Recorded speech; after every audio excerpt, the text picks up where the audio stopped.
What's up? This is Dillio coming to you live. Shout out to everybody coming to the channel. This video contains 10 tips. These are my 10 tips for beginning music producers and stuff like that. I get this question all the time on Instagram and on YouTube, and I thought I'd make a video that packages all these tips as well as a blog post on my website at DillioTTK.com where I highlight and give you details on this stuff.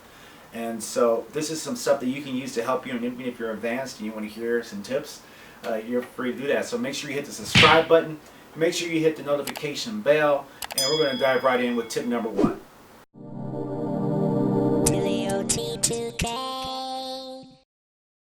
Tip number 1, practice your craft every day. It is very important that whatever it is that you're passionate about with music and stuff like that, that you want to take time to kind of at least put your hands on it and touch it every day. I know for me, I have a pastime. One of my hobbies is gaming. I'm a gamer, you know, I like to game on PC. I used to game on consoles pretty heavy. But one thing I noticed over the years as I was playing games is that there's not really a return on investment of your time in those games. You can get good, you might make friends, you have fun, but if you're trying to be a music producer, you're trying to put your craft out in the world, a lot of times that you take getting good at games, you can take getting good at making beats, that you can take getting good at learning how to play piano, that you can take learning courses, that you can take developing yourself. So, or just learning how to play a song better, or learning how to sing better. So that's why it's important to practice your craft every day. Just try to do something to improve yourself. You know, practicing doing your Photoshop or doing your video editing. There's always an opportunity to grow no matter what situation you're in. There's always an opportunity to better build your craft, especially if we have whole studios on our phones now, and everybody has phones now. And you can literally do a lot of things straight from your phone right now if you got the patience to look at the small screen. But that's tip number 1. Practice your craft every day. Lay hands on what it is that you're passionate about as far as in the creative vein, and just mess with it and keep messing with it. Stick with that. Develop the discipline. Develop the amplitude. Sometimes the emotional wind behind you will not be there. The where it feels good will not be there. And those are the times you have to be disciplined. Those are the times where you have to try again. I give you a clear example. Like this video is like the 3rd time I shot this video. I had issues with my equipment. I had issues with my camera. The last time I shot all the way through, I must have been shooting for like 20 minutes. And when I finally took it to the computer to start editing, as you see right there, it was blurry. And I didn't want to put out blurry content. So now I'm shooting it over. That's what I mean by sticking with it even though problems come and arise. And so that's my tip number 1. Practice what you're trying to do every day. Tip number 2, pick one platform to record your music on. I know there's a ton of choices to make music on, and a lot of people get caught up in talking about, oh, I use this platform, do you use that platform? That don't make any content, and you have to kind of focus on what matters. What the thing that matters is, are you creating music or not? Are you putting out music or not? Are you creating content that exposes you to your public or not? And getting caught up in what platform you use to make music will not bring you any closer to that goal. I understand there's Logic, there's Studio One, there's Pro Tools, there's, you name it, it's all kinds of stuff. Steinberg, Cubase, all that stuff. And at the end of the day, no one is listening. Oh, does that sound like a song that sounds like it was mixed in Pro Tools? Does that sound like a song that was mixed in Studio One? Was that a song that was mixed? I'm a fan of this artist, but they don't care about that. So maybe you might want to care a little bit less on that and learn how to master one platform. Pick a platform, stick with it, roll with it, let everybody else use what they want to use, and master the platform that you use and enjoy that. And start developing a method of creating music. Start developing a method of creating content using that platform. And don't worry about what everybody else is using. I get it, I've been there. But I learned that those things to be concerned about doesn't matter. Find a platform to make your music with and stick with it. Find a platform to produce your beats with and stick with it. And then once you master it, then move on to something else. Tip number 3, don't be afraid to use royalty-free loops and samples. There are tons of samples on there. I wish that when I first started making music that all these resources was here to me back then. Back then, I had to scour the internet, and that was like dial-up. That was dial-up. Like finding wave files and sounds on dial-up was a pain. I used to have to sample video cassettes, and I used to have to sample all other stuff. Now I created a sound with that, and then other times I actually go out to the music store and buy loops, and sometimes I will spend all my money buying loops, but I used to use loops. I can listen to CDs back from the early 2000s when I first started burning CDs when they were only CDR2. And I was using loops back then, and I didn't care. I was having fun, and I was making beats. I was sampling other songs, making beats, and I didn't care. And I think somewhere along the way, I'll say this, somewhere along the way, you can develop an elitist attitude like, I gotta produce every single sound myself. I gotta produce every sample myself. But then again, we fall back to, okay, does the listener care that you made every sound yourself? There might be a few, but at the end of the day, all the people that really care about how you made your music are other people that make music themselves, and other people that make music themselves aren't interested in spending money on your music. Therefore, why should they be so important in your concern of using loops and samples? There's a lot of tools out there. I use Splice. I have a link if you want to subscribe to Splice in my link. I use that, you know, and I use other libraries, and there's other producers who give me samples and loops as well, and I use theirs, and I collab, and we mix, and we match, and we create stuff. Don't be afraid to do that. Don't be afraid to do what the kids are doing. I mean, you can go ahead and be purist and say, I gotta do everything myself. You can do that, but you'll be falling behind, in my opinion. I think there's a time and place to be Mr. Create everything myself, and oh, let me check out what loops are hot, mix it there, and you'd be surprised because sometimes you could take a loop and create a song, and then take that loop out and have a whole different beat altogether that was inspired by that loop. There's nothing wrong with that. There are no rules to collaboration. There are no rules to idea creation. There's just no rules, so don't get caught up in that. Don't be afraid to use royalty-free loops and samples. And if you're interested in that, I got a link in the description below. 4, focus more on singles and EP. Actually, if you're just starting out, create singles. Don't get so caught up in making the album. I know other people that get caught up in, oh, I want to make an album and I want to be like this major recording artist and only drop an album so many years. All right, you can do that, but people are going to forget about you. People who are waiting for you to put out music, and you always come up with an excuse of, oh, well, you know, and I get it. And even me, I wanted to be like the major artists and have a big album release and had all these big things like that. But that's not the era that we live in anymore. And we have to adapt. It's about content. It's about what does your catalog look like. Who cares if you drop an album every 2 to 5 years if they barely remember that you exist by not creating content. And I know for me, I was really focused on making albums. Sometimes I'll fall into the trap of getting so focused on creating the album that I don't release the album because it's not perfect, because it doesn't have the right. But now, you know, with platforms like DistroKid and stuff like that, and I got a link if you want to check it out, you can put out as many albums, singles, EPs as you want without worrying about so much about the red tape. And for me, I think that's a great advantage to have, especially if I'm inspired to do a single. Why can't I just do a single and put it out? Or maybe a producer gives me a beat and I get inspired and I write to it and put it out. There's nothing wrong with that. It's about building your brand, building your content. And then starting out, don't be so focused on being perfect. Be focused on creating. Be focused on putting out content. The perfection will come. You know, you're trying to build fans, and fans can't enjoy you they can enjoy your music, but they can't enjoy you trying to figure out, oh, I gotta get this album perfect, and oh, I don't want to release something too frequent. Okay. And then you'd be wondering, why is your catalog look like the way, where's your catalog at? You have no catalog because you're so focused on being perfect. Don't do that. 5, build an email list. This is one of the basic internet marketing techniques that I learned from studying courses and stuff like that. You know, you create an MP3, you create a song, and give it away to people for free in exchange for email. And now you have a way to communicate that you have more music coming out to those people who got your email. It's very basic. Not everybody's going to open an email. That's okay. Don't get so caught up in the message of the email. Don't get so caught up in the timing of the email. Just build the list and then send out the content, and those who want to hear it will hear it. Your job is to grow the list. And as you grow the list, the number of people that will actually engage with you will grow as well. So don't be afraid to do that. That's one of the basic marketing techniques for really any product anywhere on the internet. Number 6, build content, branded content on the platforms that you choose. Like say if you're doing an Instagram, or if you're doing a YouTube channel, or you're doing both. Don't, and what I mean by that, if you're an artist and musician, don't put out a bunch of videos of you playing Call of Duty or Rainbow Six Siege. Or you would want to be branding yourself as a gamer. You see how that works? A lot of times, and even I had to kind of come to this conclusion because like I do a lot of tutorials, and inside those tutorials sometimes you might see me do a music performance sometimes, and some people who like my tutorials like my music, but most of the people who come to my channel aren't interested in that, and that's okay. That's not a detrimental thing. That's just the reality of things is. I mean, if you're watching you know, a music channel on cable, back when we used to watch cable, say, and they started Well, that's what happened. Think about the situation with MTV.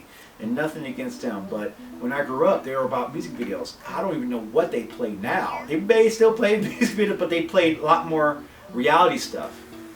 And so here I am, maybe from an older generation, wanting to see music videos, and they're putting out Jersey Shore, which I actually did enjoy that show.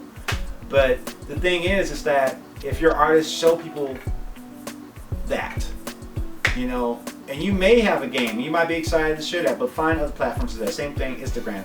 Show the lifestyle of you being a musician. Show you creating. And it's okay to show lifestyle of you doing something else, but always keep it centrally focused on the main thing, which is your music, which is your content. Show your lifestyle and what you're into on the side. Sprinkle that in so that people can relate to you. But then after that, get focused, get branded, you know, and try not to do too many different types of content because it can confuse viewers, and that's not good. Number 7, document the process. Tell people what you're working on. Tell people the challenges that you're dealing with. Just like how I told you in the beginning, how I had issues with my equipment breaking down, how my camera shut down, and how the video was out of focus. You know, and I think that shows a human side of you. I think it's very easy to see an image or a person on a computer screen and just take it as that and not see that there's an actual person behind the lens, and that there's an actual person who's holding up the phone who's watching this video right now.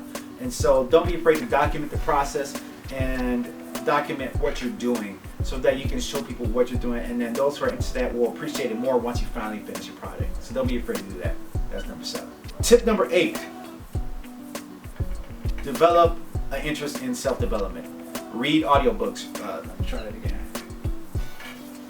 Tip number 8, participate in self-improvement. It's okay to study courses. It's okay to spend money on courses. It's okay to read books. It's okay to take your studying of this craft and of this pursuit outside of YouTube. I know it's very easy to just hit Google, hit a search, and 9 times out of 10 you're going to hit a search and find an article that leads you to a product for sale. I get that. Try to study audiobooks. Try courses, stuff like that. And I get it, some are expensive, some are cheaper, some are better than others. I've been through it, but there are sometimes dealing with the courses, you find the nuggets. Sometimes dealing with the courses, you find the diamond in the dirt. What I mean by that is that I have a saying. I say you gotta dig the dirt to find a nugget. You may have a bunch of fluff chapters on this video course. You may have a bunch of fluff chapters on this book that don't really change your life, but if you keep reading through that book and if you dig through the dirt of content, there are nuggets there that can help you. There are nuggets there that can change your life. There are nuggets there that can give you an idea to try something else. In the situation where I'm transitioning from one thing to another, I learned about journaling, which I'm going to go to another tip, and how that's been helping me a lot. So don't be afraid to dig through the nugget, dig through the dirt, and find a nugget. Participate in self-improvement, read, study, go further than YouTube, go further than Google. Get into the books, get into the courses, get into the content, get into events, so that you can learn something and grow and improve yourself.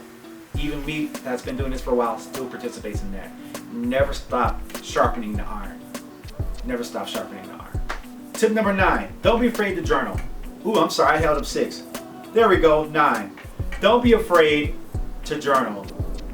I just started journaling very recently, and it's helped me process a lot of mind thoughts, stuff like that. A lot of times, you can have a lot of great ideas to do things, and if you don't write them down, they'll be replaced by other ideas. And I don't think it's an attention deficit thing. I just think that when you're dealing with life, you know, you have a good idea, and if you don't, it just takes more effort to memorize every good idea than it does to just write them down and then collect them at the end of the day when you can sit down, look at and see what you want to do, and then execute.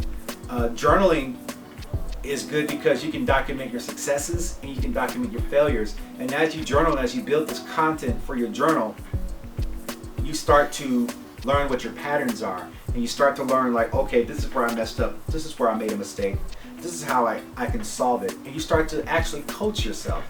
I think that it's very easy to defer to typing text, and I'll be the first to tell you, like, I started writing a lot of songs probably over the last few years, where I would write songs on the computer on like a Google Documents, and now I have it on my phone and read my lyrics off my phone or print them out.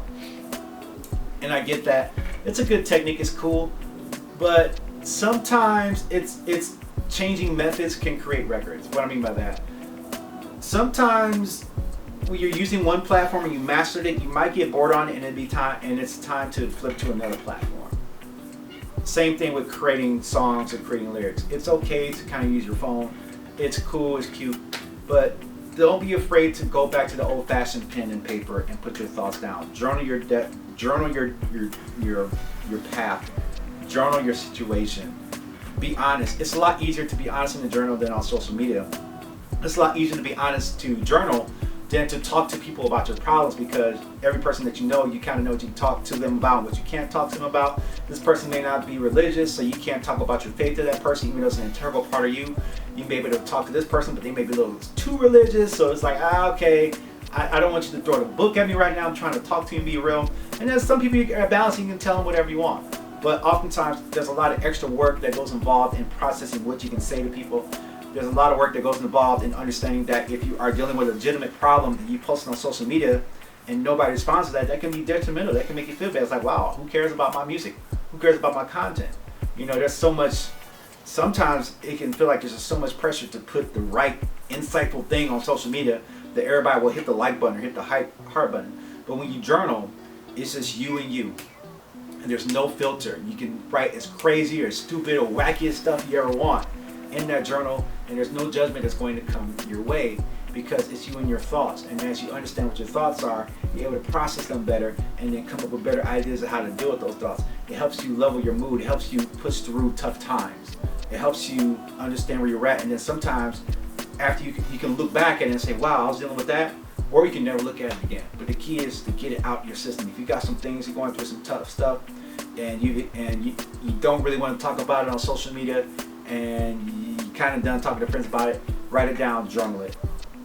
Journal your creative process, journal your struggles, and then also journal your solutions as you go through that. It's a very powerful thing that I think that is very slipped on because it's so old-fashioned, but we're human beings. We have the same 10 fingers for the last tens of thousands, I don't know how long we've been around, but we are still human beings. Some things that we did in the past were just the right thing we needed. You know, even God uses a book with words and paper. So, all right, let's move on to the next one. Don't want to get too deep. Tip number 10, collaborate. Don't be afraid to collaborate with other artists and stuff like that, but also make sure that they know who you are. Do not cold approach someone and say, let's work, when they don't know anything you got going on. And then plus on top of that, you got a social media page that has only one image, one picture on it. If you come at me like that, I'm going to just kind of smile and say thank you, but I'm not going to be interested in collaborating like you or collaborating with you. There's so many people that want to collab but have nothing to bring to the table, and I get that, but there are some people that do. The job or the task is to find those people who have actually something to bring to the table that can help you. That's the job, you know, and I understand that. But after a while, it's cool to collaborate. Like, for instance, I'm featuring 5 producers on this EP that I'm putting out. And I'm coming off of, oh God, I gotta produce everything myself. So you know how much work that is to produce everything yourself for an album. It's a lot of work. Whereas I could optimize and work with people who are actually pretty doggone good that can help me create content that my listeners will enjoy. And then now my catalog and brand is bigger, and I also help other people build their brand and catalogs because I feature them and we grow. And that's why I have them on DistroKid, so that I can give them back something for being on the album, or if they just want to donate the track to me and let me keep what, you know, but I still promote them.